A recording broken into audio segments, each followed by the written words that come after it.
ఆఫ్రికాలో ఒక మారుమూల ఊర్లో జ్యూస్ పాయింట్ ఎలా ఉండిదో చూసేద్దామా. మంచిగా అసలు మ్యాంగో జ్యూస్ అని కనపడింది. సీటింగ్ కూడా చూసారు కదా, మ్యాంగో జ్యూస్ అయితే చెప్పా. This is for me. Oh thank you. లోపల వచ్చేసి జ్యూసర్లు ఈ విధంగా ఉన్నాయి. సేమ్ మన సైడ్ ఉన్నట్టే ఉన్నాయా? లేదండి, ఇక్కడ మొత్తం గ్లాసులే మెయింటైన్ చేస్తున్నారు, ప్లాస్టిక్ ఎక్కడ వాడలేదు. వాళ్ళ ముందు చెప్పడం దేనికి లేని పక్క వచ్చాను. ఈ ఎలా ఉందంటే నీళ్ళు తాగుతుందంటే ఉంది, మ్యాంగో జ్యూస్ తాగుతున్నట్లేదు.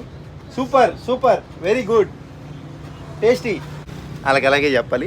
వీళ్ళ దగ్గర రెగ్యులర్గా దొరికే జ్యూసులు మ్యాంగో, అవకాడో, బత్తకాయ ఇంగ్లీష్లో ఏమంటారో తెలీదు, బత్తకాయ, కీరా, పుచ్చకాయ. డబ్బులు పెట్టినప్పుడు తాగాలి కాబట్టి తాగేసా. ఈ జ్యూస్ కాస్ట్ వచ్చేసి 3000 షిల్లింగ్లు అండి, అంటే 93 రూపాయలు పడింది ఇండియన్ కరెన్సీలో. నిజంగా చెప్తున్నాను, అదే 93 రూపాయలు పెట్టామంటే ఈ ఒక మామిడికాయ జ్యూస్ తాగే కదా, ఇట్లాంటి మామిడికాయలు 20 కొనుక్కొని తినొచ్చు. ఇక్కడ ఫ్రూట్స్ చాలా చౌక ఆఫ్రికాలో. Okay boy. ఫైనల్గా 3000 షిల్లింగ్ల బొక్క.